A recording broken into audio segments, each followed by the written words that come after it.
আজকে আপনাদেরকে 7টি অপরিহানীয় ধর্ম দেশনা করব, অর্থাৎ 7টি সাফল্য ধর্ম।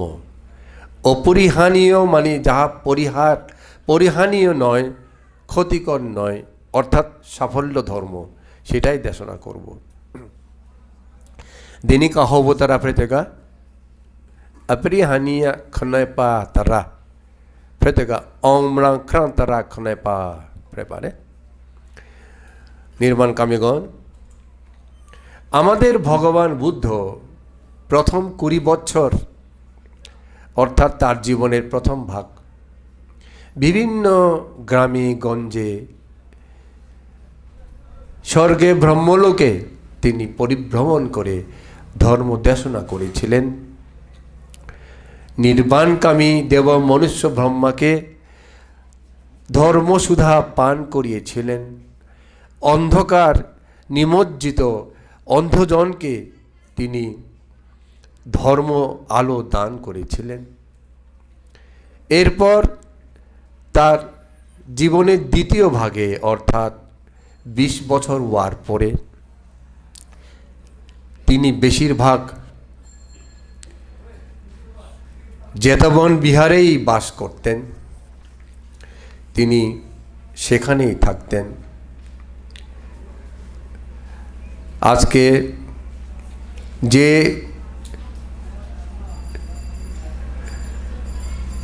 যে দেশনাটা আমি করতে যাচ্ছি, এটা ওনার সেই 45 ওয়ার পশ্চিম বৌদ্ধি, অর্থাৎ পরবর্তী 25 বছরের ঘটনা। এটা ভগবানের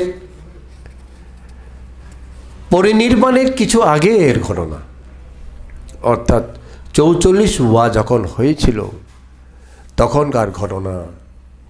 ভগবান বুদ্ধ সেই সময় রাজগৃহের গৃহ্যকূট পর্বতে বাস করছিলেন, যেই পর্বতে শকুনেরা প্রায় এসে বসত, তাই সেই পর্বতের নাম গিজ্জাকূটা, অর্থাৎ গৃহ্যকূট বলে ডাকা হতো।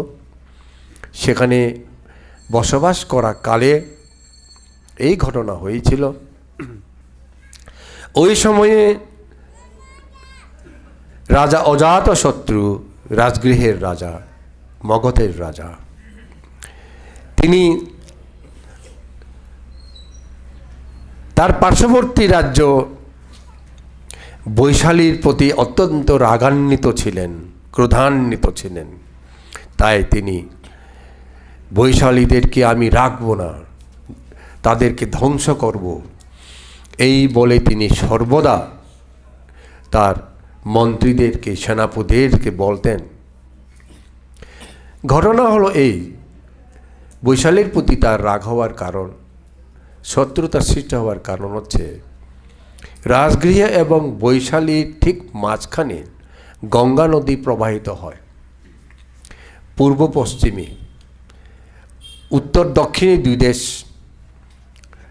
দক্ষিণে আপনার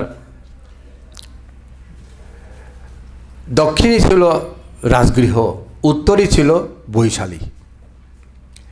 ওখানে একটা বন্দর ছিল, ওটার নাম ছিল পাটনা গামা, পাটনা গ্রাম, এখন যেটা পাটনা, ওই পাটনাই তখন থেকেই ছিল।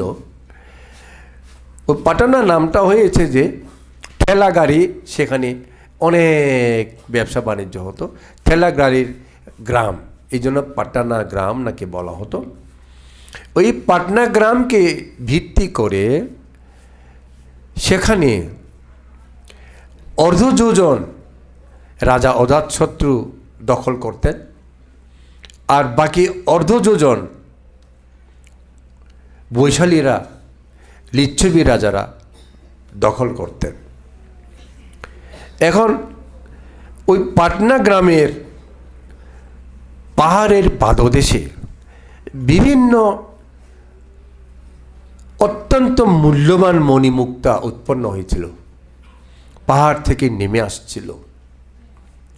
তখন ওই মণিমুক্তাগুলোকে নেব যাব করে রাজা অজাতশত্রু যেতে পারেন নাই। কিন্তু ওদিকে বৈশালী লিচ্ছবীরা অতি অল্প সময়ে তারা একত্রে এসে আনন্দ চিত্তে সেই সব মূল্যবান রত্নগুলো তুলে নিয়ে যায়। পরবর্তী সময়েও ঠিক এভাবে রাজা অজাতশত্রু যাব করতে করতে তার যাওয়া হয় না, বিলম্ব হয়। আর তার আগেই লিচ্ছবীরা ওগুলা সব তুলে নিয়ে যায়। তাই রাজা অজাতশত্রুর মনে এমন রাগ যে আমার আগে তারা নিয়ে যাবে কেন? আমি এত বড় এক রাজা, আমার কোনো অভাব নাই, আমার শক্তি সামর্থ্য লিচ্ছবীদের চাইতে অনেক গুণই বেশি। তাই আমি লিচ্ছবীদেরকে অবশ্যই রাখবো না, তাদেরকে আমি ধ্বংস করেই ছাড়ব। তার মনের ভিতর এই জিঘাংসাটা তিনি লালিত করে রেখেছিলেন। চলনে বলনে শয়নে স্বপনে সর্বদা তিনি এই কথাটাই বলতেন, লিচ্ছবীদের কিভাবে ধ্বংস করা যায়।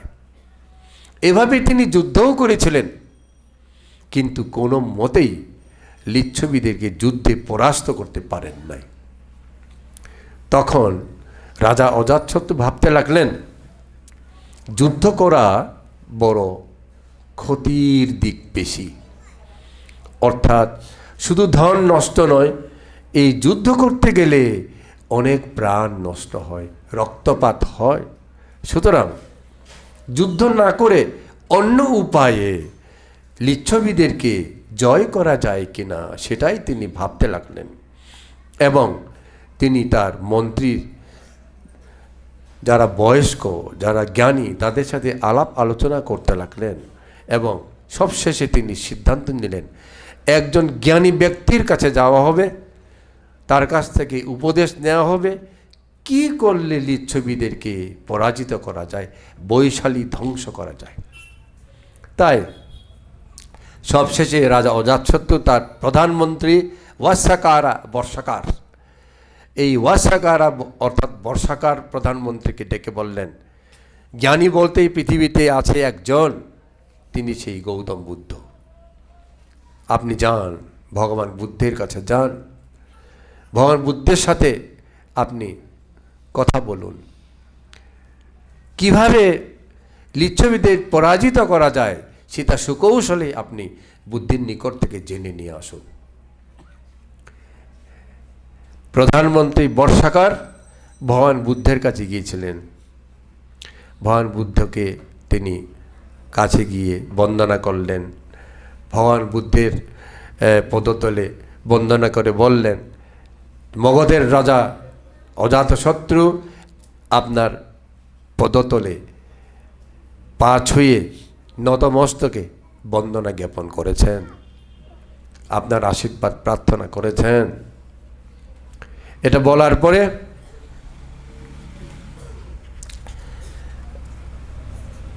বর্ষাকার বলতে লাগলেন যে আমাদের অজাতশত্রু সবসময় বলতেন লিচ্ছবীদেরকে তিনি ধ্বংস করবেন, যুদ্ধে পরাজিত করবেন, তাদের প্রতি তার মান, তাদের প্রতি রাগ খুব বেশি। ভগবান কি করলে অজাতশত্রুর এই মনোবাসনা পরিপূর্ণ করা যায়? ভগবান বুদ্ধ কিন্তু ওই বর্ষাকারের প্রশ্নের উত্তর না দিয়ে তার পাশে থাকা গৌতম আনন্দকেই জিজ্ঞেস করলেন। ওই সময় আনন্দ বুদ্ধকে বাতাস করছিলেন। আপনাদের হয়তো প্রশ্ন জাগতে পারে, ভগবানের গরম লাগে নাকি? ভগবান বুদ্ধের কথা প্রসঙ্গে বলছি, গরমও লাগে না, ঠান্ডাও লাগে না। ওনার এমন এক পারমি ছিল, ওনাকে একদম আগুনের মধ্যে রাখলেও তিনি যে অবস্থায় থাকবেন, একদম বরফের মধ্যে ফেলে দিলেও তিনি সে অবস্থায় থাকবেন। তার গরম ঠান্ডা লাগে না, ওনার পারমির গুণ। তাহলে বাতাস করছে কেন, এরকম একটা কথা হইতে পারে। এটা একটা নিয়ম, এটা ভগবানের প্রতি শ্রদ্ধা সেবা করার একটা নিদর্শন মাত্র। বাতাস করা, আসলে বাতাস করার দরকার নেই। তখন ভগবান আনন্দকে জিজ্ঞেস করলেন, হে আনন্দ, বর্জিরা ঘন ঘন আলোচনায় বসে, বহুবার এভাবে তারা একত্রিত হয়, আলোচনা করে, তুমি কি তা শুনেছ? আনন্দ বললেন, ভগবান বুদ্ধ, বর্জিগণ ঘন ঘন আলোচনায় বসে, তারা ঘন ঘন আলাপ আলোচনা করে, আমি তা শুনেছি ভগবান।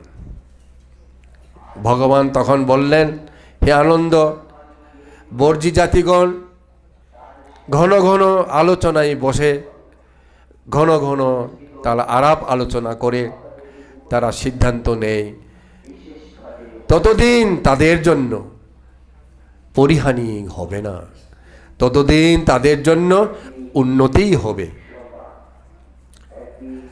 ভগবান এই প্রথম একটা উপদেশ, যে কোনো জাতি এই নিয়মটা পালন করলে উন্নতি হবে। ভগবান যদিও বলছেন বর্জিদেরকে উদাহরণ দিয়ে, ভগবানের কোনো কথাই কোনো দিন ওই সময়কার জন্য নয়। ভগবানের দেশনা সবসময় আকালিক, যে কোনো সময়ে, অতীতে যেমন সেটা কার্যকর, বর্তমানেও তেমনি কার্যকরী। এটা ভগবানের ধর্ম, সব ক্ষেত্রে সব জায়গায় সমান ফল দায়ী, সমান ফল প্রদায়ী। তাই এই যে কথাটা বলছে, এটা শুধু তখনকার দিনের বর্জিদের জন্য নয় বলে জানবেন।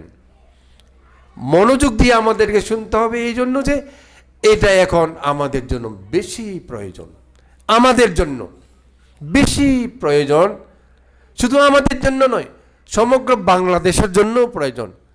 পৃথিবীতে যত জাতি আছে, ইউরোপ, আমেরিকা, সবার জন্যই প্রয়োজন। যারা উন্নতি চায় তাদের জন্যই ভগবান বুদ্ধের এই দেশনা। কি প্রথম কি বলছেন? বর্জিগণ ঘন ঘন আলোচনায় বসেন, তারা আলাপ আলোচনা করেন, সিদ্ধান্ত নেন, তাহলে তাদের উন্নতি হবে, অবনতি হবে না, সফল হবে, পরিহানিও ঘটবে না। এটা অর্থ কি? একদিনে 3-4 বার আলোচনায় বসা, এটাকে বলে ঘন ঘন বসা। 3-4 বার আলাপ আলোচনায় মিটিং করা। আমরা তো গতকালই মাত্র মিটিং করলাম, আলোচনা করলাম, সুতরাং আজকে আবার আলোচনা করা, মিটিং করার কি দরকার ছিল? এইভাবে যদি কেউ না এসে থাকে, তাহলে সেটাকে বহুবার আলাপ আলোচনা করছে বলা হবে না। ঘন ঘন আলাপ আলোচনায় বসা, সেটার সুফল হচ্ছে, যদি দেশে কোনো জায়গায় কোনো কিছু খারাপ ঘটনা ঘটে, ওই আলাপ আলোচনায় সেটা আলোচিত হবে, সেটা শোনা যাবে, ওটা না শুনে থাকবে না, কর্ণগোচর হবে। তাহলে ওখানে কি করা দরকার, এটা তারা সাথে সাথে সেখানে সিদ্ধান্ত নিতে পারবে। সাথে সাথে সিদ্ধান্ত নিয়ে সেটা তড়িৎ গতিতে কি করলে কি করতে হবে তার অ্যাকশন নিতে পারবে। তাহলে দেশে কোথাও অরাজকতা, অনিয়ম, দেশে কোথাও বিদ্রোহ সৃষ্টি হবে না, হলেও সাথে সাথে দমন করতে পারবে। আর যদি সেরকম ঘন ঘন আলাপ আলোচনায় না বসে, তাহলে দেশে প্রত্যন্ত অঞ্চলে কোনো ঘটনা ঘটলে সেটা শোনা যাবে না। শোনা না গেলে ওখানে হয়তো বিদ্রোহ হচ্ছে, অরাজকতা শুরু হয়েছে, দেশবাসী ভয়ে পালাচ্ছে, দেশ ধ্বংস হয়ে যায়। এটা শুধু রাজ্যের নয়, একটা সমিতিরও, একটা অ্যাসোসিয়েশনেরও বড় প্রয়োজন, এমনকি আমাদেরও। আমাকেও যদি আমার শিষ্যরা কি ঘটছে কি ঘটছে না যদি আমাকে না জানায়, আমি কিছুই জানবো না। যেটা আমার জানা দরকার, আমি জানলে আমার জন্য মঙ্গল হবে, আমাকে জানা দরকার। আপনাকে জানালে আপনার মঙ্গল হবে, আপনাদের সবার মঙ্গল হবে, আপনাকে জানা দরকার। পরিবারও তদ্রুপ, পরিবারের যে মেম্বার সদস্যগুলো আছে কার কি ঘটছে যদি পরিবার প্রধানকে না জানান, একসাথে বসে আলাপ আলোচনা না করেন, তাহলে আপনাদের পরিবারে অনেক দুঃখ, অনেক অশান্তি, অনেক রকমের ব্যথা বেদনা অব্যক্ত রয়ে যাবে, না বলেই থেকে যাবে, সমাধান হবে না, শেষে শান্তি আসবে না পরিবারে। এটা শুধু দেশ নয়, ব্যক্তি, পরিবার, সংগঠন সবার উদ্দেশ্যেই বলা ভগবানের। 2, ভগবান বুদ্ধ আবার আনন্দকে বললেন, আনন্দ, বর্জিরা তারা একত্রিত হয়ে, অর্থাৎ তারা মিলেমিশে আলোচনা করে, তারা মিলেমিশে একত্রিত হয়েই আলোচনা থেকে উত্থিত হয় এবং যে কোনো করণীয়কে তারা একসাথেই মিলেমিশে সমাধা করে। তা তুমি কি শুনেছ? আনন্দ বললেন, ভগবান, বর্জিগণ মিলেমিশে একত্রে আলোচনা করে, তারা মিলেমিশে একত্রেই আলোচনা থেকে উত্থিত হয় এবং করণীয় কাজ তারা একত্রে মিলেমিশেই করে বলে আমি শুনেছি ভগবান। তখন ভগবান বললেন, হে আনন্দ, বর্জিগণ এভাবে মিলেমিশে একত্রে যতদিন আলাপ আলোচনা করবে, একসাথে উত্থিত হবে, একসাথেই করণীয় কর্ম সমাধা করবে, ততদিন তাদের পক্ষে উন্নতি হবে, অবনতি পরিহানি কোনোদিনও হবে না। এখানে একসাথে তারা আলোচনা করবে, একসাথে উত্থিত হবে, এটা বলার অর্থ আছে। ধরুন আমাদের অঙ্গুলাতে দেখবেন ঘন্টা বাজাইলে সবাই এক হয়ে যায়, ঘন্টা একটা আছে। তখনকার দিনে সেরকম একটা ঘন্টা আছে, রাজ দরবার হলে বড় ঘন্টা, ওটা বাজালে এটা সমগ্র রাজধানী শোনা যায়, ডং ডং। তখন বুঝতে পারে যে তাদের মিটিংয়ে ডাকা হচ্ছে। সেটা যে কোনো সময়ে হোক, এইভাবেই যদি ডং ডং করে সংকেত দেয়, তাহলে আমার তো আজকে একটা বিয়ে আছে, আমার তো একটা সংগঠন আছে, আমার তো আমার ছেলের অসুখ, হসপিটাল যাইতে হবে, এইটা বলে যদি কেউ না আসে, তাহলে এটাকে একত্রে আলোচনায় বসে বলা হয় না। ব্যাখ্যা করতেছে যে এখানে, এটা আমার ব্যাখ্যা নয়, এই বই, সেজন্য বই খুলে রাখছি আমি।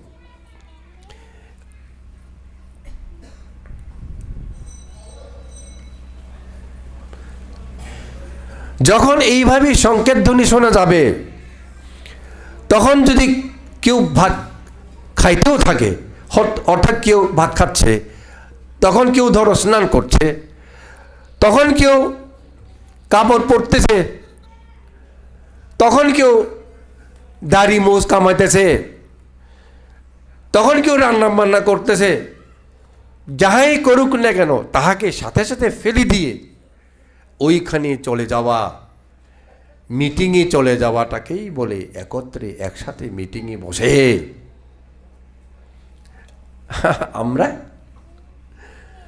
আমরা তো কোনোটাই মানি না। এইগুলো মন দিয়ে শুনবেন, এগুলো মানলে দুনিয়ার কেউ কোনো জাতিকে ধ্বংস করতে পারবে না। এই যে 1 নম্বরে বলে গেছি, ওটা আমরা মানি না। ঘন ঘন মিটিং, গতকাল গেছি তো মিটিংয়ে, আর কয়বার, এই যে আমরা কিছুদিন আগে আচার্য পূজার জন্য যে মিটিং করেছি, আমি জানি শিষ্যরা ভয়ে বলে নাই কতবার মিটিংয়ে যাব, কতবার মিটিংয়ে থাকবো, এত দূর থেকে কেমনে আসবো। অপরিণীয় ধর্মতে এইসব বলার সুযোগ নেই। যদি তুমি মঙ্গল চাও, সফলতা চাও, তাহলে তোমাকে সব কাজ ফেলে এই মিটিংয়ে আসতে হবে। ওই যে 1 নম্বর শর্তরে বলা কি ছিল, মিটিং শেষ নয় কেউ উঠে যায় না। আমাদের অনেকে কি করে, গুরু গাড়ির টিকিট নিয়ে ফেলছি, চলে যাব। কেন গাড়ির টিকিট নিয়ে ফেলছো? তুমি কি জানো যে এই টাইমের আগে তোমার মিটিং শেষ হয়ে যাবে? এগুলা কিন্তু আমাদেরকে জানতে হবে। তাই তুমি মিটিং শেষ না করে চলে যাচ্ছ, এটা একসাথে মিটিং করা তো হয় না, বলে না তো। তাই এখানে বলছে 2 নম্বরে বলতেছে একসাথে একত্রে আলাপ আলোচনা মিটিং করে একসাথে উঠে। তাই যদি একসাথে মিটিং করে একসাথে না উঠে, মিটিং শেষ হওয়ার আগে কেউ যদি চলে যায়, পরবর্তীতে তার মনের ভিতরে সন্দেহ আসতে পারে, এই আমি যতক্ষণ মিটিংয়ে ছিলাম তখন তো ইম্পর্টেন্ট কথাগুলো আলোচনায় উঠে নাই, আমি চলে গেছি তখন ইম্পর্টেন্ট কথাগুলো বলছে, আমরা শুনতে পারি নাই। তার মনের ভিতরে সন্দেহ সৃষ্টি হয়ে যাবে। এভাবে তাদের ভিতরে দ্বন্দ্ব, অবিশ্বাস সৃষ্টি হবে, তাদের মধ্যে ভাঙ্গন সৃষ্টি হবে। বইয়ে লিখছে, যে আমি বলি নাই, বইয়ে লিখছে। তাই একসাথে মিলেমিশে আলোচনা করে একসাথে উঠে, অর্থটা হচ্ছে আলোচনাও করবে, সিদ্ধান্তও নিবে। মিটিং শেষ করেই সবাই উঠবে, কেউ আগে চলে যাবে কেউ পরে চলে যাবে, এটা নয়। বৌদ্ধ ধর্মে ভগবান বুদ্ধি শিক্ষা সারা দুনিয়ার মঙ্গলের জন্য। এইভাবে যদি করে তাহলে সেই জাতির উন্নতি হবে। এইভাবে যদি তারা একসাথে মিটিং করে, একসাথে সিদ্ধান্ত নেয়, একসাথে উঠে, তাহলে কি হবে? দেশের প্রত্যন্ত অঞ্চলে যাই ঘটুক তারা সবাই একসাথে শুনতে পারবে, একসাথে শুনে একসাথে তার সিদ্ধান্ত নিতে পারবে কি করা যায়, কি করলে ভালো হবে, কিভাবে সমাধান করতে হবে। ধরুন ওখানে বিদ্রোহ হচ্ছে, এই বিদ্রোহীদেরকে কিভাবে সাহায্য করতে হবে, তখনই তো বলবে আমি যাব, আরেকজনই তো বলবে হ্যাঁ আমি যাব তার আগে। এইভাবে সবাই একত্রিত হয়ে আমি যাব, আমি তাকে দমন করব, এরকম মনোবৃত্তি, মনোভাব তাদের মধ্যে জাগ্রত হবে। তখন সবাই একসাথে মিলেমিশে কাজ করতে পারবে। এমনকি ধরেন কোনো এক ব্যক্তির, লিচ্ছবিদের কথা বলতেছি, কোনো রাজার অথবা কোনো ব্যক্তির কোনো একটা কাজ অসমাধা হচ্ছে, কাজ শেষ হচ্ছে না, সবাই এসে তারা ওই কাজটা করে দিবে। সেটা সুখের কাজ হোক, দুঃখের কাজ হোক। সুখের কাজ মানে হলো পুণ্যময় কাজ, ধরেন ওই প্রবচন অনুষ্ঠান, সঙ্গদান, হ্যাঁ, বাড়িতে ধর্ম দেশনা অনুষ্ঠান, সবাই মিলে কাজ করিবে। দুঃখের অনুষ্ঠান মানে হলো আপনার কেউ মরেছে, কেউ অ্যাক্সিডেন্ট করেছে, হসপিটালে যেতে হয়েছে, সবাই মিলেমিশে এক পরিবারের আপন ভাইদের মতো এসে কাজ করবে। এটাকে বলে একত্রে থাকা। লিচ্ছবেরা এভাবে একত্রে থাকতো। আমার শিষ্যদের মধ্যেও সেটা দেখতে চায়। আমার শিষ্য কারো কিছু হলে সবাই গিয়ে সবাই ওখানে কাজ করবে, অসুবিধা হলে তাকে সবাই সাহায্য করবে, যেন সেখান থেকে উদ্ধার করতে পারে।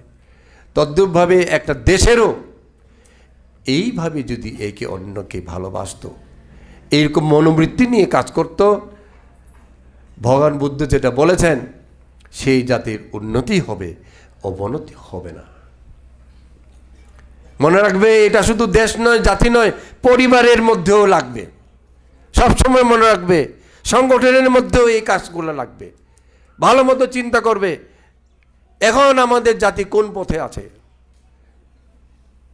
জাতিদের উদ্দেশ্যে আমি এই নববর্ষে এই কথাগুলো বলতে চাই বলে আজকে এই দেশনাই আমি ঠিক করেছি। আমি বলবো, জাতির জন্য খুব প্রয়োজন।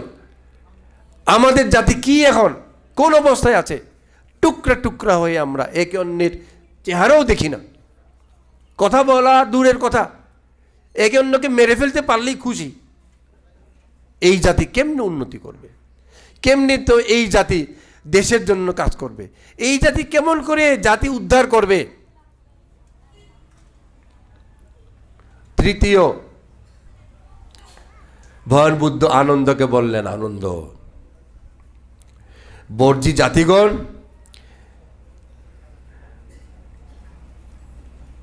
যাহা প্রজ্ঞাপিত নয়, প্রজ্ঞাপন করা হয় নাই, তাহাকে নতুনভাবে প্রজ্ঞাপন করে কি? যাহা প্রজ্ঞাপিত হয়েছে সেটাকে বাতিল করে কি? বর্জিরা প্রজ্ঞাপনকৃত সেই পুরানো ঐতিহ্যগুলাকে মেনে চলে কি? তুমি কি শুনেছ আনন্দ? ভালো মতো শুনবে।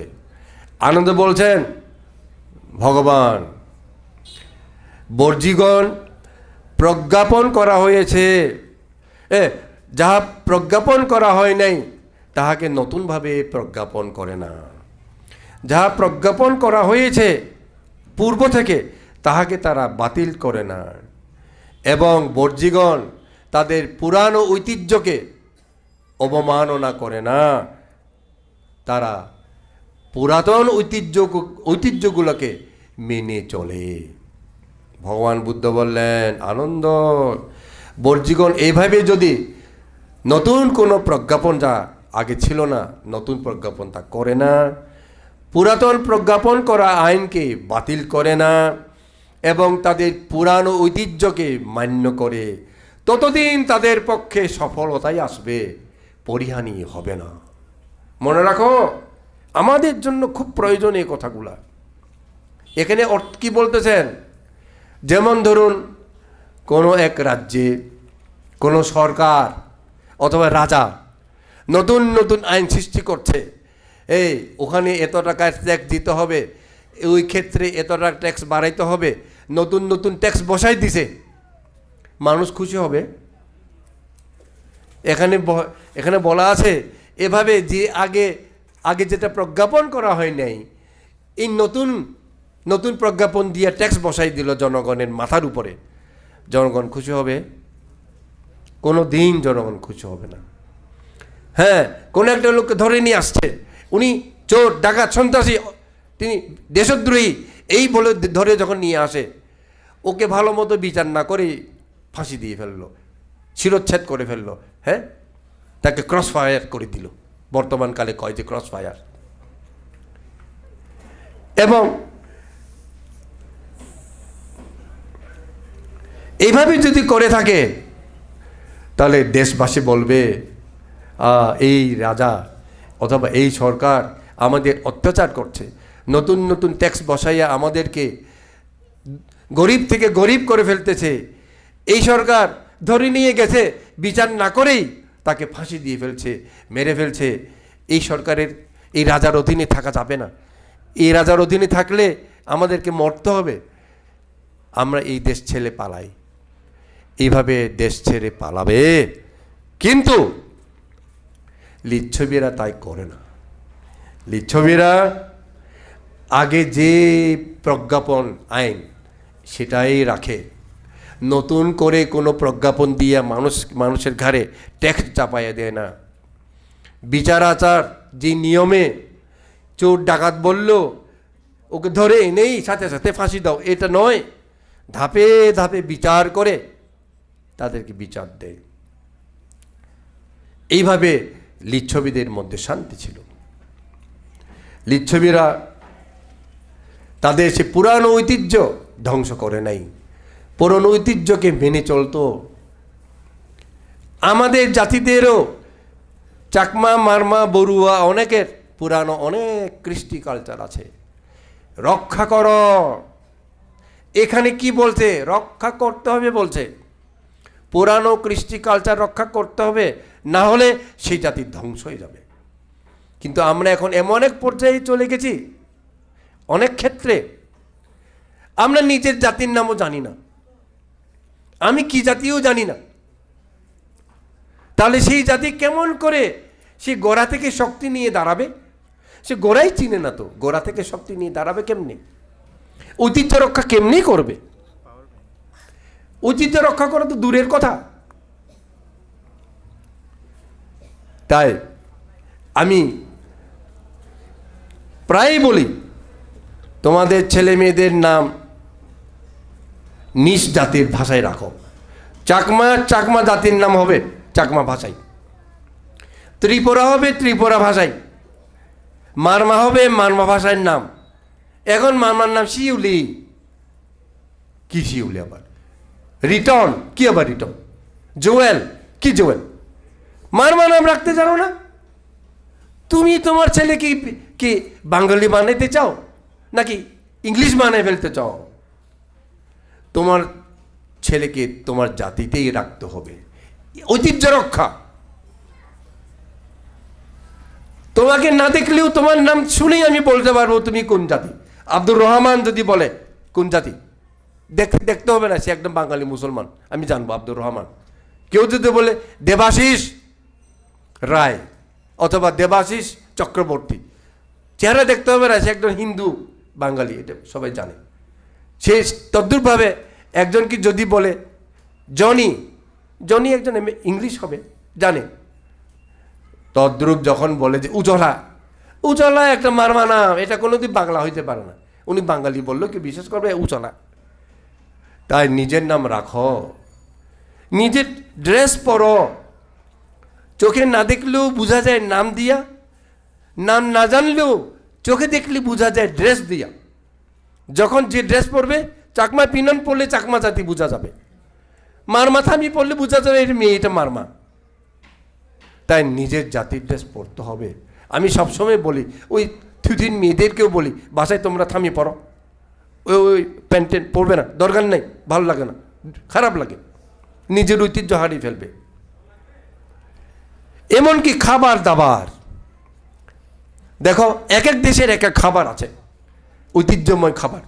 বার্মিজ খাবার, চাইনিজ খাবার, চাইনিজ খাবার সারা দুনিয়ায় পরিচিত। করো না তোমার নিজের খাবার, আমাদের নিজস্ব খাবার আমরা উন্নত করে আমরা দেখাবো জগৎকে। কি মনে করো আমাদেরকে পাহাড়ি, হ্যাঁ, ক্ষুদ্র নৃগোষ্ঠী যাই ডাকো না কেন, আমাদের নিজস্ব খানা অনেক উন্নত, খেলে ভালো লাগবে, সবার পছন্দ হবে। তাই নিজস্ব খাবার দাবার পর্যন্ত ঐতিহ্য ওইটা রক্ষা করতে হবে। আমরা যে নাপ্পি দিয়ে খাই এটা আমাদের কালচার, হ্যাঁ, আমরা যে মুংদি খাই, পিঠা মুংদি আমাদের কালচার, এটা মুংদি বাঙালিদের কোথায় পাওয়া যাবে? হ্যাঁ, তাই এইভাবে লিচ্ছবিরা যেভাবে নিজেদের কালচারকে রক্ষা করত, বর্তমানকালে আমাদেরকে সেভাবেই নিজস্ব কালচার রক্ষা যদি আমরা না করি, মনে রাখো সেই জাতি ধ্বংসের মুখে চলে গেছে। বড়োদেরকে আমি বলবো তারা অনেক কিছুই হারিয়ে ফেলেছে, কারণ তারা বড়ুয়ারা আগে, অনেক আগে, বাংলাদেশের লিবারেশনের আগে তারা নিজেদেরকে মগ বলতো।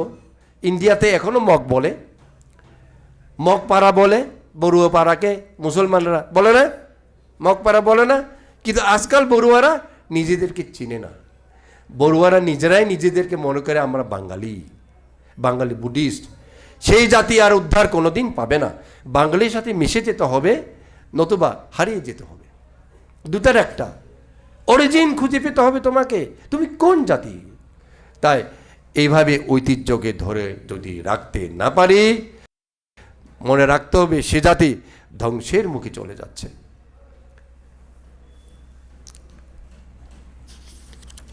লিচ্ছবিরা তাদের ঐতিহ্যকে, যেমন ধরেন ওই কোনো চোর ডাকাতকে যদি তারা ধরে, যেসব রাজ্যে ভালো মতো বিচার না হয়েই ফাঁসিতে ঝুলাই ফেলে, সে রাজ্যে মানুষ সুখে থাকতে পারে না, সে রাজ্যে মানুষ সুখে থাকে না। জীবনের নিরাপত্তা, জানমালের নিরাপত্তা বোধ তাদের মধ্যে যখন থাকে না, তখন তারা পালিয়ে যায়। দেখুন এখন আমাদের বাংলাদেশের কথা বলি, একটুখানি শিক্ষিত হলেই বিদেশে যায় কেন? আমেরিকা, অস্ট্রেলিয়া, কানাডা, ইউরোপে চলে যেতে পারলে জীবনটাকে ধন্য মনে করে কেন? কেন আমরা নিজের দেশ থেকে পালিয়ে যাচ্ছি বিদেশে?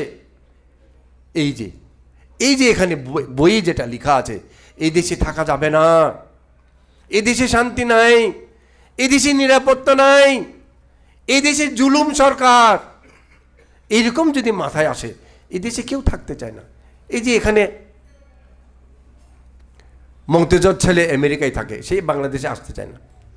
ওই যে ওখানে সিংহবাবু, উনি কুমিল্লা থেকে আমেরিকায় থাকেন, আর এই দেশে থাকতে চায় না। এখানে অনেক আছে এরকম, বিদেশেই চলে যেতে চায়, একটু শিক্ষিত হলেই বিদেশে চলে যেতে চায়। এই যে এই দেশ যদি শান্তির দেশ হতো, নিরাপত্তার দেশ যদি হতো, উন্নতির দেশ যদি হতো, এ দেশ ছেড়ে কে যেতে চাইবে? আমার সোনার বাংলা, আমার জন্মভূমি, যে কেউ ছেড়ে যেতে চাইবে না, কিন্তু যেতে হচ্ছে যে বাধ্য। আমার জানমাল নিরাপত্তা চাই। যে ধরেন এখন একজনকে ধরে নিয়ে আসছে, লিচ্ছবিরা কি করে ধরে নিয়ে আসলে কোনো চোর ডাকাতকে? এখানে বলছে যখন ধরে নিয়ে আসে, তখন যারা ধরে নিয়ে আসে তারাও একটু বিচার বিশ্লেষণ করে, আসলে সে চোর নাকি ডাকাত নাকি নির্দোষী। যদি দেখি নির্দোষী, ছেড়ে দেয়। যদি তারা সন্দেহ করে হ্যাঁ দোষী মনে হয়, তখন তারা প্রথম কাকে দেয়? মন্ত্রীর কাছে পাঠায়, যে মন্ত্রী বিচার করে। মন্ত্রী আবার তদন্ত করবেন, তদন্ত করে যদি দেখেন যে তিনি নির্দোষী, মন্ত্রী তাকে খালাস দিয়ে দিবেন। আর যদি মনে করেন মন্ত্রী হ্যাঁ তার দোষ আছে মনে হয়, তখন তিনি কোনো রকমের সিদ্ধান্ত না দিয়া অন্যান্য মন্ত্রীদের নিকট তিনি হস্তান্তর করেন। প্রথমে এক মন্ত্রী, এবার মন্ত্রীগণ পরিষদের মতো, বোর্ডের মতো, ওখানে উনি দিয়ে দেবেন। ওই মন্ত্রীগণ তদন্ত করবেন, তদন্ত করে যদি দেখেন নির্দোষী, খালাস দিয়ে দিবেন। ওই মন্ত্রীগণ যদি দেখেন তিনি নির্দোষী নন, দোষ আছে মনে হয়, তখন নীতি বিশারদ, নীতি মানে ন্যায়, ন্যায় বিশারদ ব্যক্তিদের নিকট পাঠানো হয়। লিচ্ছবিদের ট্রেডিশনটা দেখেন, তাদের ট্রেডিশন, তাদের ঐতিহ্যটা দেখেন, তাদের বিচার কীরকম করে। তখন পাঠানো হয় নীতি ন্যায় বিশারদদের কাছে পাঠানো হয়। ন্যায় বিশারদ তিনি বিচার বিশ্লেষণ করেন, যদি দেখেন তিনি দোষী নন, তাকে খালাস দিয়ে দেন। আর যদি মনে হয় যে তিনি দোষী মনে হয়, দোষ আছে বলে মনে হয়, যদি মনে করেন, তখন একদম সৎ এই ধরনের 8 জন বিচারক মণ্ডলীর কাছে পাঠান, যারা কোনোদিন ঘুষ খায় না, ঘুষের নামও তোলা যায় না, এই ধরনের ন্যায় বিচারক পরিষদ 8 জন, একটা বোর্ড 8 জনের কাছে পাঠায়। ওই বোর্ড 8 জন আবার তদন্ত করবেন, তদন্ত করে দোষ না থাকলে ছেড়ে দিবেন, দোষ আছে যদি মনে করেন তিনি প্রধান সেনাপতির হাতে অর্পণ করবেন। তারা দেখো, প্রধান সেনাপতি আবার বিচার বিশ্লেষণ করে নির্দোষী পেলে ছেড়ে দিবেন, দোষ আছে বলে মনে করলে তিনি যুবরাজের কাছে পাঠিয়ে দিবেন। যুবরাজ আবার তদন্ত করবেন, নির্দোষী মনে হলে ছাড়িয়ে দেবেন, দোষ আছে মনে করলে যুবরাজ তখন রাজার কাছেই সেটাকে তুলে দিবেন। কয় ধাপ মানা হয় আমাদের এখানে? এখন পৃথিবীতে এগুলো মানে কয়টা ধাপ দেখুন। তখনকার দিনে ভারতবর্ষ এই লিচ্ছবি চাইতে কত উন্নত ছিল, তাদের বিচার পদ্ধতি কত সুন্দর সুশৃঙ্খল ছিল, কোনো ফাঁক নাই। এইবার রাজা বিচার করবেন। হ্যাঁ, রাজা যদি বিচার করে তদন্ত করে প্রথম মনে করেন যে নির্দোষী, রাজা ছেড়ে দিবেন। আর যদি আছে বলে মনে হয়, তখন আমরা বলি ধেমেছে, এই ধেমেছে কে, অর্থাৎ এখন বলে আইন বই, ডিএলআর, অনেক কিছু আছে। এই ধেমেছে ধর্ম, ধেমেছে মানে ধর্ম থেকে আসছে, ধর্ম মতে রায়। এই বইগুলা ধর্মের সাথে একে অন্যের সাথে বিপরীত, সাংঘর্ষিক এ ধরনের কোনো রায় থাকবে না, সাংঘর্ষিক কোনো মতামত থাকবে না। ধর্ম মতে এটা মিলবে এ ধরনের রায় ওইরকম বই আছে, সেই আইন বই তখন পরে শোনানো হবে সেই অপরাধীকে, তুমি এই আইন বইয়ে এই ধারা মতে তুমি অপরাধী বলে প্রমাণিত হয়েছে, তাই তোমাকে এইভাবে শাস্তি দেওয়া হবে। তখন এইভাবে যদি বিচার হয়, কারো পক্ষে কি আর কাকেও দোষ দেওয়ার সুযোগ আছে? আর কোনো দোষ দেওয়ার সুযোগ নাই। তখন অপরাধীকে শাস্তি দেওয়া হয়। সেই দেশে মানুষ মনে করে আমার জানের নিরাপত্তা আছে, আমার মালের নিরাপত্তা আছে, আমি সুখে থাকতে পারি। দেশ জাতি তখন সুখে থাকে, কাজকর্ম করে, ব্যবসা বাণিজ্য করে, দেশ উন্নতি হয়, সরকারের তহবিলে অনেক টাকা আসে। লিচ্ছবীরা সেরকমই ছিল। এটা যদি পালন করা হয়, সেই জাতি উন্নতি করবে লিচ্ছদের মতো। চতুর্থ, ভগবান বুদ্ধ আবার আনন্দকে প্রশ্ন করার ছলে বললেন, আনন্দ, লিচ্ছবীরা বয়োজ্যেষ্ঠদেরকে শ্রদ্ধা করে নাকি, সম্মান করে নাকি, শ্রেষ্ঠ স্থানে রাখে নাকি, পূজা করে নাকি, বয়োজ্যেষ্ঠদের কথা শুনে নাকি? তুমি কি মনে করো? তুমি কি শুনেছ? দেখেন, অনেক ধাপ আছে এখানে। আনন্দ বললেন, ভগবান, লিচ্ছবীরা তাদের গুরুজনদেরকে, বয়োজ্যেষ্ঠদেরকে সম্মান করে, শ্রদ্ধা করে, শ্রেষ্ঠ স্থানে রাখে, পূজা করে, তাদের কথা শ্রবণ করে বলে আমি শুনেছি। দেখেন কি আমাদের ছেলেপেলেরা এখন বড়দেরকে মানে নাকি? ভগবান বুদ্ধ বললেন, আনন্দ, লিচ্ছবীরা বড়দের কথা শোনে, লিচ্ছবীরা বয়োজ্যেষ্ঠদেরকে সম্মান করে, শ্রদ্ধা করে, শ্রেষ্ঠ স্থানে রাখে, পূজা করে, তাদের কথা শোনে। তাই যদি হয় তারা উন্নতি করবে, তাদের পরিণতি, তাদের পরিহানি নাই। এখানে যারা ধর্ম শ্রবণ করছেন, মনে রাখুন, বড়দের কথা এভাবেই মানতে হয়। আজকাল আমরা কি দেখতে পাই? কি জানে বা বুড়া, অশিক্ষিত, কিচ্ছু না জানে। আজকাল হাই স্কুলে গেলেই, প্যান্ট শার্ট পরতে শুরু করলেই দাদা দাদু 60-70 বছর বুড়া, অশিক্ষিত, কিছু না জানে। ওই তাচ্ছিল্য করে, তাদেরকে অপদস্থ করে, অসম্মান করে। এই জাতি আমরা কেমনে উন্নতি করব? হ্যাঁ, বড় আবার অনেক সময় দেখা যায় শুধু পুরুষ বড় হতে হবে, মহিলাদেরকে কোনো রকম পাত্তা দিব না। মেয়ে মানুষ বড় হলেও কি হবে, তো কোনো দাম নেই। এটা কি, কোন ধর্ম এটা, কোন কথাবার্তা? আজকাল শোনা যায় পরিবারের মধ্যেও বড় বোনদের কথা ছোট ভাই শুনবে না। এটা কেমন কথা? বড় বড়, সে মেয়ে হোক ছেলে হোক, বয়োজ্যেষ্ঠ সে পুরুষ হোক মহিলা হোক। এখানে ব্যাখ্যা কি করছে দেখুন, এখানে ব্যাখ্যা করছে যে এখানে সম্মান করা, শ্রদ্ধা করা আলাদা আলাদা ব্যাখ্যা আছে। শুনুন, বয়োজ্যেষ্ঠদেরকে লিচ্ছবীরা শ্রদ্ধা করে, তার অর্থ তাদেরকে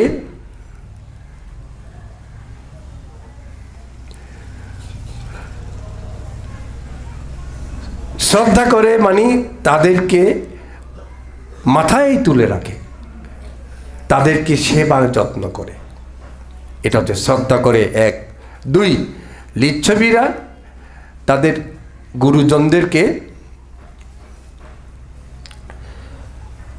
সম্মান করে। এটা অর্থ হচ্ছে তাদের প্রতি সম্মান, মনের ভিতরে তারা বারবার চিন্তা করে তারা আমাদের গুরুজন, আমাদের শ্রদ্ধার পাত্র, এইভাবে তাদের সাথে ব্যবহার করে, তাকে বলে সম্মান করা। আবার কায়িক, মানসিক, বাচনিকভাবে মৈত্রী সহকারে তাদেরকে সেবা যত্ন করে, এটাকে বলে শ্রেষ্ঠ স্থানে রাখে। শ্রেষ্ঠ স্থানে রাখে গুরুজনদেরকে। তারপরে লিচ্ছবীরা গুরুজনদেরকে পূজা করে, তার অর্থ তার অহংকার, মান সবগুলাকে মাটিতে ফেলে দিয়ে গুরুজনদের পা ধরে সেবা যত্ন করে, এটাকে বলে পূজা করা। কত সুন্দর জিনিস। মান অহংকারকে মাটিতে ফেলে দিই, মানে আমি পিএইচডি পাস, আমি ডক্টরেট পাস, আমি ম্যাজিস্ট্রেট, আমি জজ, আমি এই সেই কত উপাধি। আমার দাদু অশিক্ষিত, আমার মামা অশিক্ষিত, আমার জ্যাঠা অশিক্ষিত, তাদের সাথে কি কথা বলবো? ওইগুলো নয়। উনি আমার মামা, আমার কাকা, আমার জ্যাঠা, আমার দাদু, আমার অমুক, তার কাছে আমি কিছুই না। আমার মান সম্মান আমি মাটিতে ফেলে দিয়ে তার পায়ে আমার মাথায় ছোঁয়াইতে, এটাকে বলি পূজা। গুরুজনদেরকে এইভাবে পূজা করতে হবে। যে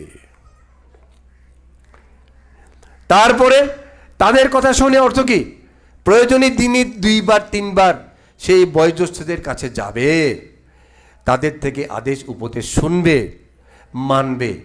ইহাকেই বলে বয়োজ্যেষ্ঠদের কথা শুনে। লিচ্ছবীরা এভাবেই গুরুজনদের শ্রদ্ধা করত, সম্মান করত, শ্রেষ্ঠ স্থানে রাখত, পূজা করত এবং তাদের কথা শুনত। মনে রাখো, ভালো মতো, ভালো মতো মনে রাখো, খুব দরকার আমাদের এই জাতির জন্য। এইভাবে যদি বয়োজ্যেষ্ঠদেরকে সম্মান করা না হয়, পূজা করা না হয়, শ্রদ্ধা করা না হয়, শ্রেষ্ঠ স্থানে আসীন করা না হয়, তাদের কথা শ্রবণ করা না হয়, তাহলে তাদেরকে উপেক্ষা করলে, তাদেরকে অসম্মান করলে, তারা ওই তার ছোটদেরকে বয়োজ্যেষ্ঠগণ আশীর্বাদ করেন না। বয়োজ্যেষ্ঠগণ ছোটদেরকে উপদেশ দেন না। সেই কারণে ওই ছোটরা আমোদ ফুর্তি করে ধ্বংস হয়ে যায়, উন্নতির আলো দেখতে পায় না। তাই মনে রাখো, এখানে যারা ছোট, বড়দেরকে মানবে এই লিচ্ছবীদের মতো, সেই তোমার বড় ভাই হোক, বড় বোন হোক, পরিবারে। তারপরে আরও আছে পরিবারের ভিতরে কাকা, মামা, জ্যাঠা, জেঠি, কাকিমা, হ্যাঁ, দাদু, নানি, সবাইকে এইভাবে শ্রদ্ধা করো। শুধু পরিবারে নয়, গ্রামের ভিতরেই বয়স্ক লোক, তোমার আপন মামা নয়, আপন কাকা নয়, তবুও তাদেরকেও এইভাবে যদি শ্রদ্ধা করতে জানো, পূজা চা পূজা নিয়ে নাং এটাং মাঙ্গালাম উত্তমাং, এরা এইভাবে মানত। তাহলে কি হবে? যদি মানতে পারো, ঠিক এই সম্মান করতে পারো, শ্রদ্ধা যদি এইভাবে করতে পারো, শ্রেষ্ঠ স্থানে যদি এইভাবে রাখতে পারো, পূজা যদি করতে পারো, তাহলে তারা তোমাদেরকে আশীর্বাদ দিবে। তারা তোমাদেরকে তাদের জীবনের অনেক অভিজ্ঞতার কথা তুলে দিয়ে বলবে, এই বিপদে পড়লে এই করতে হয়, এই বিপদে পড়লে এই করতে হয়। তারা রাস্তা দেখিয়ে দেবে। এইভাবে সেই জাতি উন্নতি করবে। এই গেল 4টি অপরিহানীয় ধর্মের 4টা চলে গেল। 5 নম্বর কি বললেন ভগবান? আনন্দ। বর্জির রাজারা নারীদেরকে বলপূর্বক অপহরণ করে নিয়ে যায়, বলপূর্বক বিয়ে করে। এটা কি তুমি শুনেছ? আনন্দ বললেন, ভগবান, বর্জির রাজাগণ নারীদেরকে বলপূর্বক অপহরণ বিয়ে করে বলে শুনি নাই, তারা তা করে না, তাই শুনেছি। ভগবান বুদ্ধ বললেন, হে আনন্দ, বর্জিগণ যতদিন বড় নারী এবং অবিবাহিতা নারীদেরকে বলপূর্বক অপহরণ করবে না, বিয়ে করবে না, ততদিন বর্জি জাতির উন্নতি হবে, পরিহানি হবে না। এখানে বড় নারী বলতে বিবাহিতা নারী, আর অবিবাহিত বলতে যেটা আপনাদের মেয়ে কন্যা বিবাহ যাদের হয় নাই, তাদেরকে যদি রাজা হোক, তখনকার দিনে তো রাজা, এখনকার দিনে রাজা নাই। এখনকার দিনে অনেক পার্টির লোক আছে, ক্ষমতাবান পার্টির লোক। একই কথা, বলপূর্বক যদি নিয়ে যায়, এই আমাকে বিয়ে করতে হবে। দেখা যায় তো বাংলাদেশে, হচ্ছে নাকি বাংলাদেশে, আমাকে বিয়ে করতে হবে নাহলে মেরে ফেলবো, হচ্ছে না? না শুনলে মেরে ফেলছে, কত ঘটনা ঘটছে, ইউনিভার্সিটির মেয়েদেরকে পর্যন্ত মারতেছে। এই জাতি কেমনি উন্নতি করবে?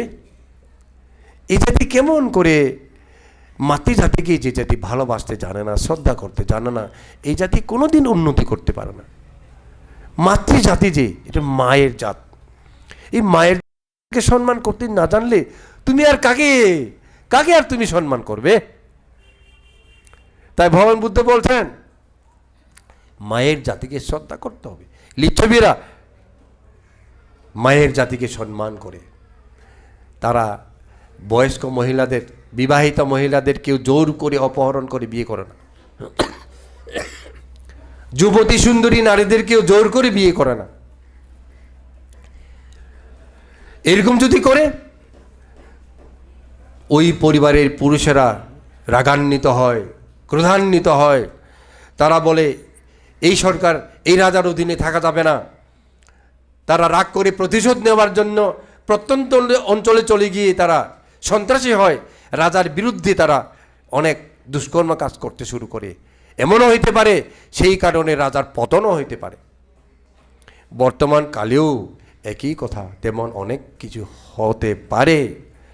তাই যারা আজকে শুনছেন আমার এই দেশনা, তাদের প্রতি অনুরোধ, আপনারা যেমন নিজেদের মা বোনকে বাড়িতে যেমন যত্ন করে রাখবেন, তেমনি নজর দিয়েও রাখবেন। নজর না দিলে কিন্তু হবে না।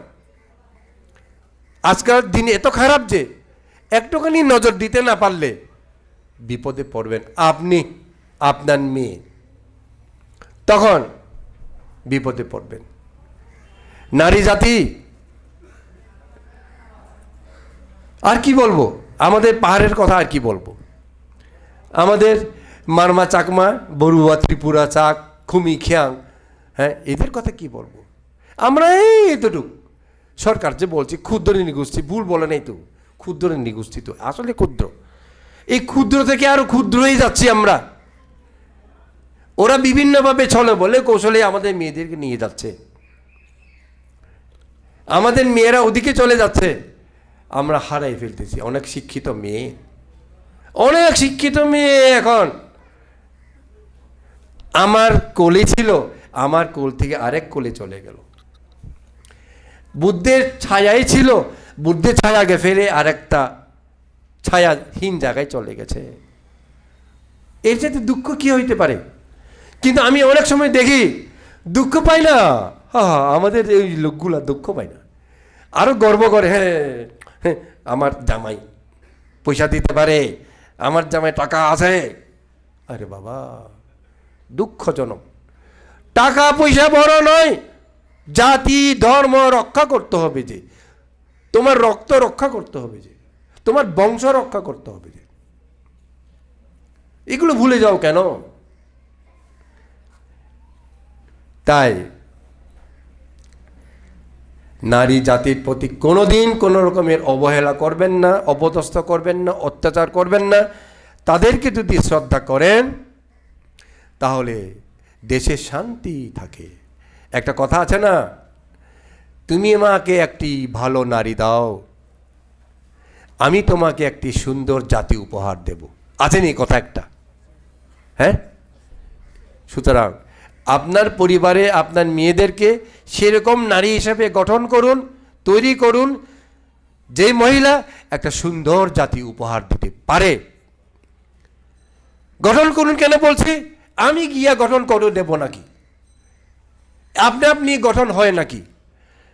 মোমকি যেভাবে আপনারা বিভিন্ন রকম বানান, আপনাদের মেয়েদেরকে সন্তানদেরকে আপনারা সেভাবে বানাবেন। মা বাবা বড় হয়েছে আর বলবো না, নিজে নিজে সে বুঝুক, নিজে নিজে বুঝে না বলেই তো বলতে হবে। তাই যত বড় হোক মা বাবা সেই মেয়েদেরকে ছেলেদেরকে শিক্ষা দিতেই হবে। বিশেষ করে আমি বলতে চাই এখন মেয়েদেরকে, আপনাদের মেয়েদেরকে যেভাবেই হোক প্রয়োজনে প্রত্যেক দিন দিনে 10 বার 20 বার করে একটি কথা বলবেন, এটা করিও না এটা করো, এটা করিও না এটা করো। ভয় পাবার লজ্জা পাবার কিছুই নেই। মা বাবাগণ এভাবে মেয়েদেরকে শাসন যদি না করেন, আপনার মেয়েরা আপনার মনের মতো হবে না। কারণ পরিস্থিতি অনুকূল নয়। বাংলাদেশে থাকি আমরা, পরিস্থিতি প্রতিকূল। নির্বাণকামীগণ, ভগবান বুদ্ধ 6 নম্বর বলতে গিয়া আনন্দকে বলে, আনন্দ বর্জি রাজারা, বর্জিতে সেই পুরানো দেবতা পূজা মণ্ডপ অথবা জাতি, সেগুলাকে রক্ষা করি কিনা, শ্রদ্ধা করি কিনা, সম্মান করি কিনা, পূজা করি কিনা, আগের মতো তারা সেখানে দেবতা পূজা দিয়া সেই ঐতিহ্যকে রক্ষা করে রাখছে কিনা। আনন্দ তুমি কি শুনেছ? আনন্দ বললেন, ভগবান আমি শুনেছি বর্জিরা তাদের শহরে নগরে যে পুরানা দেব মণ্ডপ আছে অথবা জাতি আছে, সেগুলোকে তারা অদ্যাবধি সম্মান করে, শ্রদ্ধা করে, পূজা করে। আগে যেভাবে পূজা দেয় এখনো সেভাবেই পূজা দিচ্ছে। তখন ভগবান বললেন, আনন্দ বর্জিগণ এভাবে যতদিন তাদের গ্রামে শহরে নগরে তাদের পুরানা দেবমণ্ডপ অথবা জাতি শ্রদ্ধা করবে, সম্মান করবে, পূজা করবে, আগের মতো সেই রীতি অব্যাহত রাখবে, ততদিন সেই বর্জি জাতির উন্নতি হবে, অবনতি হবে না। এখানে আপনারা তো বলবেন দেবতার কথা বলছে কেন? ভগবান দেবতার কথাই বলছেন। আমাদের অনেক খুব শিক্ষিত লোক আছে, তারা বলে কি দেবতা, দেবতা পূজা কেন? বুদ্ধকে মানলে আর কাকেও মানতে হবে না। তাদের কথা শুনলে আসলে ঠিক বলে মনেও হতে পারে, বুদ্ধকে মানলে আর কাকেও মানতে হবে না। কিন্তু ভগবান তো সেটা বলেন নাই। ভগবান বলছেন যাকে যেখানে যেরকম দরকার সেভাবে পূজা করতে হবে, যার যার জায়গায় তাকে সেই জায়গায় রাখতে হবে। এই যে পুরানো দেবতার মন্দির, দেবতা মণ্ডপ, এটাও বর্জন করতে ভগবান বলেন নাই। যদিও বর্জি জাতিরা বৌদ্ধ জাতি, বৌদ্ধ ধর্ম নিয়েছিল, তথাপি সেই দেবতা মণ্ডপ, দেবতা পূজা না দিতে বুদ্ধ বলেন নাই, বরং ওই ঐতিহ্য রক্ষা করতে বলেছেন। কেন? ভগবান বলছেন এইভাবেই যারা ওই পুরানো দেবতা মণ্ডপ অথবা জাতি পূজা আর করে না, সম্মান আর করে না, শ্রদ্ধা আর করে না, তখন দেবতারা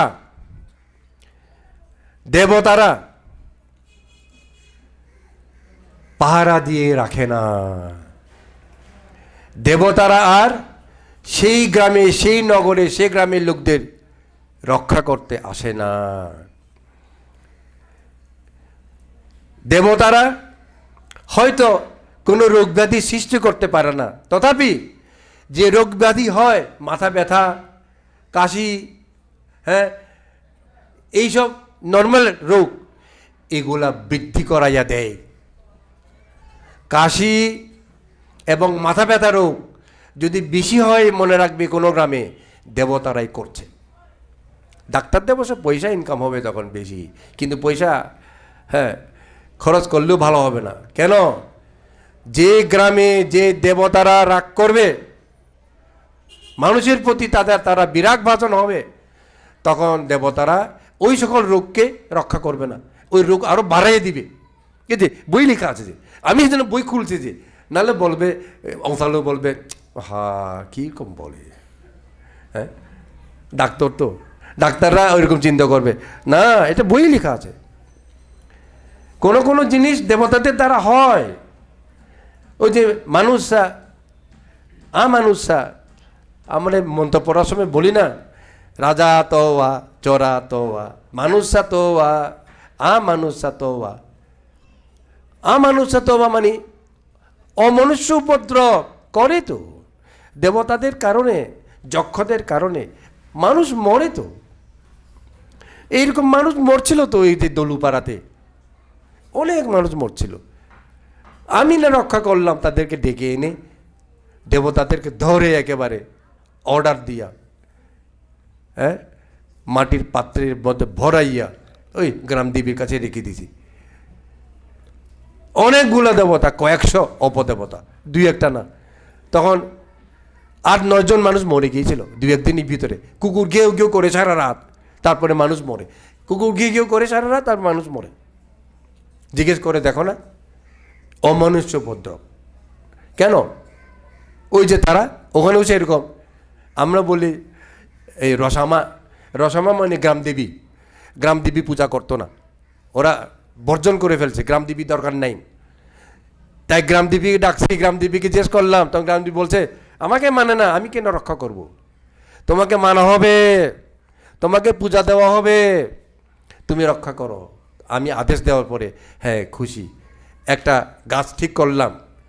এখনও সেই গাছে এখন গ্রামদেবী তারা প্রাসাদ তৈরি করে এখন মরছে না তো।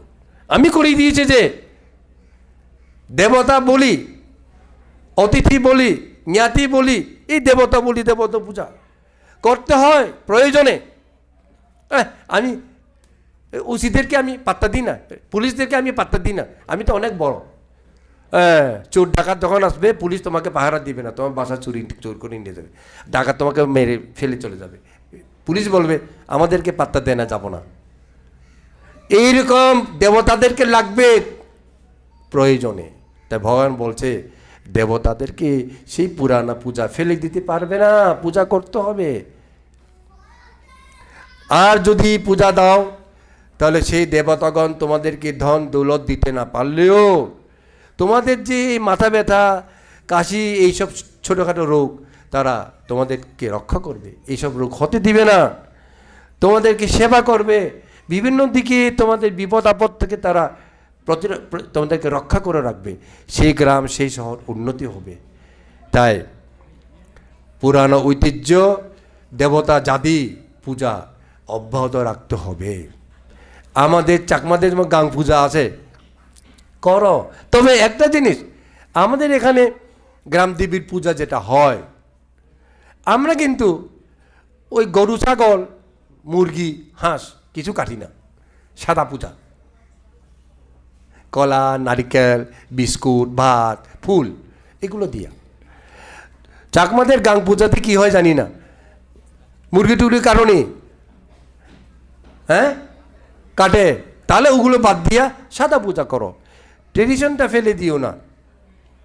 হ্যাঁ, তবে কোনো কোনো ট্রেডিশন আছে, খারাপ ট্রেডিশন, অপদেবতা পূজা, এগুলো দরকার নেই। এগুলো বড় দেবতার কথা বলছি, গ্রাম রক্ষক দেবতা, শহর রক্ষক দেবতা। হ্যাঁ, বার্মা, থাইল্যান্ড সব জায়গায় আছে, আমাদের এখানে আছে, প্রতি বছর হয়। এইভাবে পুরানো ঐতিহ্য দেবতা পূজাও রক্ষা করো, ভগবান বুদ্ধ বললেন। এবার আমরা শেষের দিকে চলে যাচ্ছি। সপ্ত ধর্মে অপরিহানীয় 7টা, এখন সেই 7 নম্বরটাই বলবো। ভগবান আনন্দকে জিজ্ঞেস করে, আনন্দ, বর্জি রাজ্যে যে সকল ভিক্ষুগণ আগমন করেন নাই তাদেরকে আগমন করার জন্য, যে সকল ভিক্ষুগণ আগমন করেছেন তাদের থাকা, খাওয়া ইত্যাদি সুব্যবস্থা, তাদের সেবা যত্ন রক্ষা ইত্যাদি বর্জিগণ করে কি না, তুমি কি শুনেছ?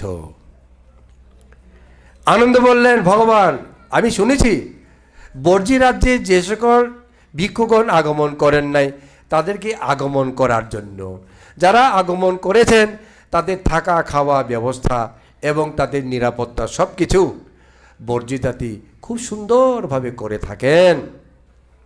ভগবান বললেন, হে আনন্দ, বর্জি রাজ্যে যারা আসে নাই, যে সকল ভিক্ষু এসেছেন তাদেরকে সুখে থাকা খাওয়ার ব্যবস্থা এবং তাদের নিরাপত্তা যতদিন করবে সেই বর্জি জাতির উন্নতি হবে, অবনতি হবে না।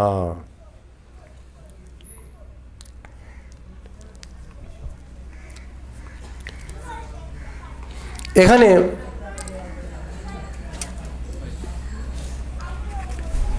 কোনো সময় কোনো গ্রামে দেখবেন কোনো ভিক্ষু গেল, ও ভিক্ষুকে মাতলেও না, ভিক্ষুকে স্বয়ং খাওয়ায়ও না, থাকার ব্যবস্থাও করে না। তখন ওই ভিক্ষুরা ওই গ্রামে ওই শহরে আর যায় না। যারা এসে গেছে তাদেরকেও কোনো রকম সেবা যত্নও নেয় না, তাদেরকে স্বয়ং খাওয়ানো ইত্যাদি ইত্যাদি করে দেয় না। তখন ওই ভান্তেরাও ওখানে আর থাকতে চায় না, ওখান থেকে চলে যেতে চায়। লিচ্ছবিরা তা করেন না। লিচ্ছবিরা যারা যেসব ভিক্ষু তাদের কাছে আসেন নাই, আসবার জন্য তারা এভাবে আগমন বার্তা দিতেন, প্রস্তুত থাকতেন। আসলে আগমন করুন, ভান্তে ফাং করছি বলে নগরের সেই দ্বার থেকে শহরের যে গেট ওখান থেকেই ফাং করে নিয়ে যায় এবং যেখানে পৌঁছবে সেখানে তাদের সুন্দর থাকার ব্যবস্থা করে দেবে, খাবার ব্যবস্থা করে দেবে, নিরাপত্তার ব্যবস্থা করে দেবে। সেই কারণে লিচ্ছবিদের কাছে বৈশালীতে জ্ঞানী গুণী অরহৎ ভিক্ষুগণ যেতেন। তাহলে কী লাভটা হয়? তারা যায় বলে তাদের থেকে আশীর্বাদ প্রাপ্ত হন। আশীর্বাদ প্রাপ্ত হন বলে দেবতাগণ খুশি হন, দেবতাগণ তাদেরকে রক্ষা করেন, দেবতাগণ তাদেরকে বিভিন্নভাবে সাহায্য করেন। তাই তাদের উন্নতি হয়, অবনতি হয় না। আর যেখানে ভিক্ষুগণ গিয়াও জায়গা পায় না, খাইতে দেয় না, পড়তে দেয় না, থাকতে দেয় না, তখন ওরা বলে, ভিক্ষুরা বলে, এই কোন জায়গা আসলাম আমরা, এখানে মানুষগুলা অধার্মিক, ত্রিশরণ পূজারী নয়, আমরা এখানে আর আসবো না। তারা চলে যায়।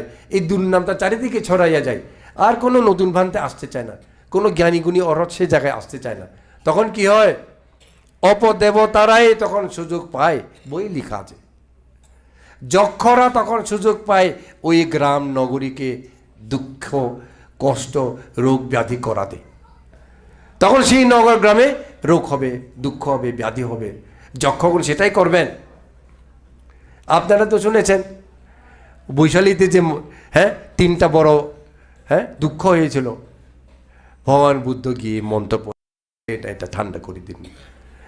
যক্ষরা কত লোক মেরে দিয়েছিল না, আগে অনেক হত্যা করেছিল যক্ষরা। ভগবান বুদ্ধের কারণে সেটা রক্ষা পেয়েছিল, আনন্দের দ্বারা মূর্তিসূত্র অমুক সময় পাঠ করেছিল।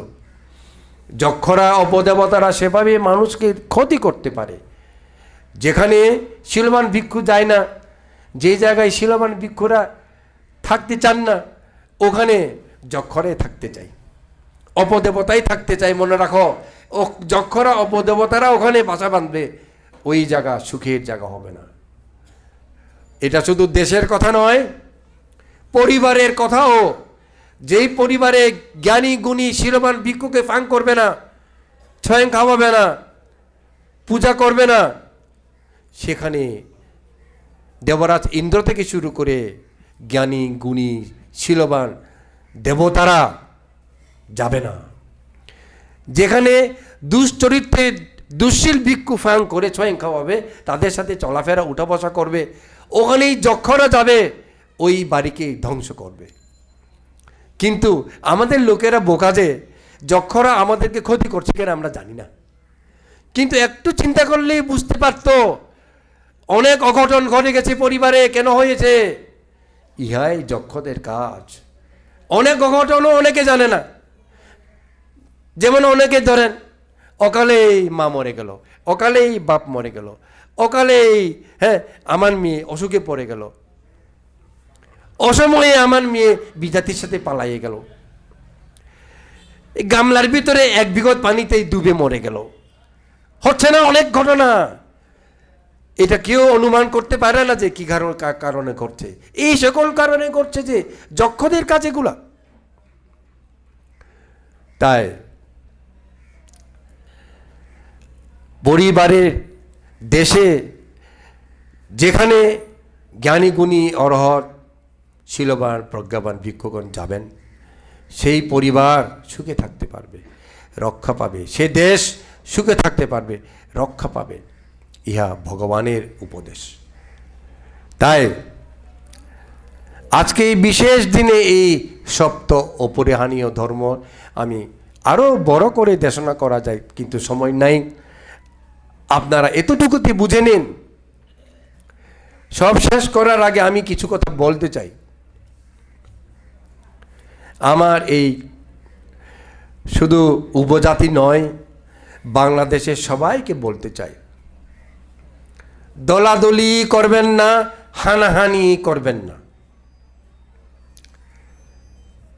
এটা ব্যাখ্যা কি লাগবে? ব্যাখ্যা আর করব না। দলাদলি করবেন না, হানাহানি করবেন না।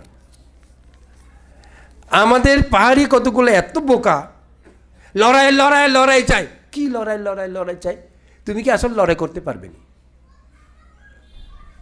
পারোনি আসলে তুমি লড়াই করতে পারিও না, তবু লড়াই লড়াই লড়াই চাই। ওদিকে আসলে পালাইয়া একেবারে আর কোনো খবরই নাই তার, ধরে জেলে পুরাই দিলে কিছু করতেও পারে না। লড়াই লড়াই লড়াই চাই, এই কথাটা আমেরিকায় তুমি বলো, ডেমোক্রেসি আছে ওখানে। বাংলাদেশে বলা কেন? এখানে ডেমোক্রেসি নেই। লড়াই লড়াই লড়াই চাই, ঠুস মারি দিবি। মারি দিছে তো, কিছুদিন আগে মরছে তো। ওই 2 দিন আগে মিথুন বলে একজন মরছে তো, ঠুস মারি দিছে। কে মারি দিছে এখন তো কেউ জানে না। এখন সরকার কি কয়, ও ওরা মারছে। বলতে তো খুব সুবিধা, দলাদলি করছে যে আমরা নিজেরা দলাদলি করছি যে, তাই ঠুস ও মেরে দিলেও দোস্ত তার, আমার তো না। ত্যাগ করো দলাদলি, ত্যাগ করো হানাহানি। আমার উপজাতি ভাইয়েরা, নিজেদের মধ্যে ঐক্য লাগবে। অজাতশত্রু বর্জি জাতিকে ধ্বংস সেভাবেই করেছে। বর্জি জাতিকে 2-3 টুকরা করে তাদের মধ্যে অবিশ্বাস, তাদের মধ্যে ঘৃণা সৃষ্টি করে সামান্য একটুখানি যুদ্ধে তিনি বর্জি জাতিকে একেবারে কচুকাটা করে ফেলেছেন। এত সুন্দর, উন্নত, বিস্তৃত, পরিপূর্ণ বৈশালী নগরী ধ্বংসস্তূপে পরিণত হয়েছিল। কি কারণে? অনৈক্য, দলাদলি। তাই দলাদলি যদি পরিহার না করেন, মারমা, চাকমা, ত্রিপুরা, খিয়াং, বড়ুয়া সবাই নিজেদের মধ্যে যদি অনেকগুলো দল সৃষ্টি করেন, মনে রাখুন ধ্বংস অনিবার্য। ধ্বংস অনিবার্য, কেউ রক্ষা করতে পারবে না। ভগবান বুদ্ধও পারবেন না, সৃষ্টিকর্তা সে ভগবান আল্লাহ পারবে না, কেউ পারবে না।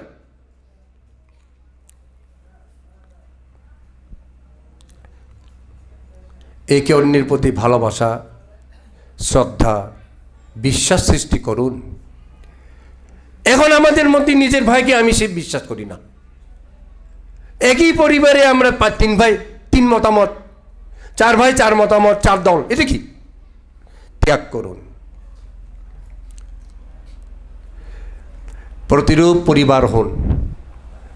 প্রতিরূপ পরিবার বলতে ধর্মের পথে যে পরিবার থাকবে, ধর্মের আচরণ যে পরিবার করবে, সেরকম হন। উস্কানিমূলক কথা বলবেন না,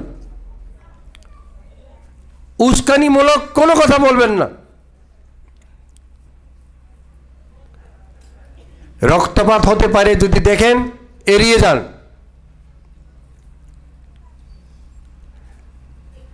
মনে রাখুন সুযোগ সন্ধানই আছে রক্তপাত ঘটাইবার জন্য। তা যদি অনুমান করতে পারেন, আস্তে করে সরিয়ে যান। যেন রক্তপাত না হয়। ওই সময় উস্কানিমূলক কোনো কথাও বলবেন না। নিজের ভাই, নিজের স্বজাতি, প্রতিশোধ নয়, ক্ষমা করুন, মৈত্রী করুন, ক্ষমা করুন, মৈত্রীতে আবদ্ধ হন, না হয় নিজেও মরবেন। সবাইকে বলছি কিন্তু এইভাবে আপন পরিবারের ভাই বোন ভালোবাসতে শিখুন, আত্মীয় স্বজনদেরকে ভালোবাসতে শিখুন, স্বজাতিকে ভালোবাসতে শিখুন। ভগবান যেমন জ্ঞাতাত্মাচারিয়া লোকাত্মাচারিয়া, হ্যাঁ, তিনি জ্ঞাতাত্মাচারিয়া জ্ঞাতিদেরকে রক্ষা করেছেন, জ্ঞাতিদের ভালোবেসেছেন। লোকাত্মাচারিয়া জগতের সকলকে ভালোবেসেছেন। তুমি আমি জগৎ সকলকে ভালোবাসতে পারবো না। আগে পরিবার ভালোবাসো, স্বজাতিকে ভালোবাসতে শিখো। তুমি তোমার ভাইকে মারতেছ, তুমি দেশ জাতি ভালোবাসো, কে বিশ্বাস করবে? তুমি তোমার স্বজাতিকে খুন করতেছ, তুমি দেশের জন্য কাজ করবে, কে বিশ্বাস করবে তোমাকে? তুমি তোমার স্বজাতির কাছ থেকে জোর করে জুলুম করে টাকায় তুলে নিচ্ছ, কে বিশ্বাস করবে তুমি স্বজাতির জন্য কাজ করবে? তোমার স্বজাতি কষ্ট পায়, কোনো কাজ করিও না। স্বজাতি দুঃখ পায়, কোনো কাজ করিও না। কায়িক মানসিক বাচনিক ভাবে ত্যাগ করো। এমন কাজ করো যেন তোমার প্রতি তোমার স্বজাতির বিশ্বাস হয়, ভালোবাসা, ভক্তি, শ্রদ্ধা হয়।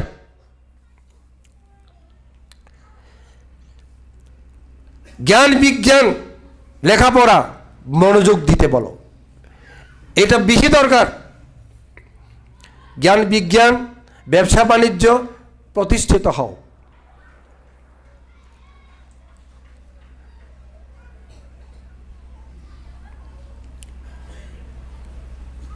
সুতরাং আজকে আমি 18 সালের প্রথম দিকে এই কতগুলা ভগবানের উপদেশ, সপ্ত অপরিহানীয় ধর্ম এবং আমার নিজের থেকেই কতগুলো কথা বর্তমান পরিস্থিতির প্রেক্ষাপটে আমি বললাম আপনাদের সবার মঙ্গলের জন্য। যদি পালন করেন রক্ষা পাবেন।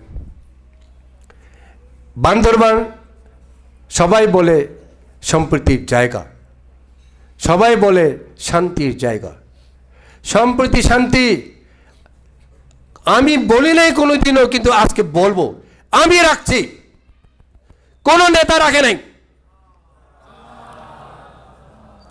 আমার কথা নয়, আমার গুরুদের কথা। ছায়ানির সাধু বলেছেন, দেবরাজ ইন্দ্র বলেছেন কথাগুলা। বান্দরবানকে আগুনে জ্বালিয়ে ছাই করে দেওয়ার জন্য অতীতে 3 বারেরও বেশি পদক্ষেপ নেওয়া হয়েছিল। আমার কারণে সেটা সফল হয় নাই। এখনো সুযোগ পেলে করবে, কিন্তু সুযোগ পাবে না। দেবতারা রক্ষা করছে আমাদেরকে। দেবতারা রক্ষা করলে কি হয় জানেন? এই যে ওখানে বই লেখা ছিল, আমি ওটা বলি নাই। দেবতারা রক্ষা কিভাবে করে? আপনাকে মারতে আসছে, আপনার কোনো পুলিশ আর্মি নাই, কিন্তু শত্রুরা দেখবে আপনার বাড়িতে অনেক পুলিশ, অনেক আর্মি। এভাবে রক্ষা করে। এটা বাস্তব ফল আমরা পেয়েছি। আমাদের রামা জাতিতে সন্ত্রাসী 300 জনেরও অধিক অস্ত্র হাতে নিয়ে মারতে গিয়েছিল। শিবু এবং বাজমনকে মাটিতে ফেলে মেরেছিল। দেবতারা রক্ষা করেছে বলে তাদের শরীর অক্ষত ছিল, কিন্তু পরিশেষে তারা পালিয়ে আসতে বাধ্য হলো। কেন? তাদের চোখে রামা জাতিতে হাজার হাজার মানুষ। কোথায় হাজার হাজার মানুষ?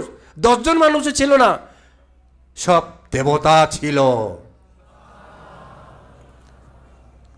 এইভাবে বান্দরবানে পূজা দিয়া দেবতাদের আশীর্বাদ প্রাপ্ত হয়ে এই লোককে রক্ষা করতে পারছি। এই লোক বলতে শুধু বৌদ্ধ জাতি নয়, বান্দরবনে যারা বাস করছে সবাই সুখে থাকতে পারছে। আচার্য পূজা দিলাম, কি মনে করেন আপনারা? বাংলাদেশের বুকে এমন পূজা হয় না, হয় নাই। যেই কারণে এইবারে দেবতারাও আমাদের সাথে আনন্দ করেছে। দেবতারা আনন্দ করেছে, আমাদের সাথে সাথে দেবতারা নাচ গান করেছে। আনন্দ করতে করতে নাকি কোনো কোনো দেবতা বেহুশ হয়ে গেছে। না, এটা আমি নিজে জানি না, আমাকে বলছে যে, আমার গুরুগণ বলছে যে, আমাদের সেই ছবি আপনারা দেখেছেন, এই যে পাখা দেখেছেন, এই ছবিটা তো আমরা বানাই নাই, ছবি তুলতে গিয়ে উঠে আসছে। 16টা ছবিতেই এই পাখার ছবি উঠছে, দেবতার পাখা। দেবতারা প্রমাণ করতে চাচ্ছে আমরা তোমাদের সাথে ছিলাম, অন্য জায়গায় যাই না, আমাদের সাথে আসছে কেন, আমাদের সাথে ছিল কেন? আমরা তাদেরকে খুশি করেছি যে, তাই তারাও খুশি হয়েছে, আমাদেরকে তাই তারা রক্ষা করছে। এই ফটো যেই বাসায় থাকবে, দেবতা তাদের রক্ষা করবে। সেই 22 তারিখ আচার্য পূজাতে সেই কারণে শুধু দেবরাজ ইন্দ্র নয়, শুধু ছেলে ছাদ নন, শুধু অরহৎ বৃন্দ নন, বোধিসত্ত্বগণ আগমন করেছিলেন। শুধু বোধিসত্ত্ব রাম নন, আমাদের আগামী বুদ্ধ আর্যমিত্র নাকি সেদিন আগমন করেছিলেন। শুধু আগমন করেছেন তাতে শেষ হয় নাই, তারা আমাদেরকে মৈত্রী আশীর্বাদ দিয়ে গেছেন। সেই জন্য বলছি, বাঁচতে চান ত্রিরত্নের ছায়ায় বাঁচতে পারবো, আর বাঁচবার কোনো আমাদের আশ্রয় নাই। ত্রিরত্নকে আশ্রয় হিসাবে নিন, বুদ্ধ ধর্ম সংঘকে আশ্রয় হিসাবে নিন, দানশীল ভাবনা সর্বদা করুন। গুরুগণ, অরহৎগণ, দেবতাগণ আপনাদেরকে রক্ষা করবেন। এইভাবে আগামীতে যে বিপদ আসছে, তা থেকে যেন আপনারা রক্ষা পান। মনে রাখুন, আমি যা বলে আসছি একটা কথাও এদিক ওদিক হয় নাই। আমি কোনো কথা মিথ্যা বলেছি, মিথ্যা প্রমাণিত হয়েছে? আমি সব সত্য কথা বলেছি। যা ঘটবে বলেছি তা ঘটেছে। রামুতে আগুন ধরেছে, এইভাবে অনেক কিছু যা হবার, রাঙামাটির ওদিকে লঙ্গুদু, বিভিন্ন জায়গায় আমি পূর্বেই বলে দিয়েছি তা হবে। তবে আমি বলি নাই, গুরুগণ বলেছেন আপনাদেরকে রক্ষা করার জন্য। আপনারা বিশ্বাস করেন নাই, তাই জ্বলে গেছে। বিশ্বাস রাখুন, জ্বলে যাবে না। তাই বিশ্বাস রাখুন, আগামীতে রক্ষা পেতে হলে গুরুদের পথে চলুন। গুরুগণ যেন আজকেও সেভাবে আপনাদের আশীর্বাদ করেন, এই আশীর্বাদ দিয়ে শেষ করছি।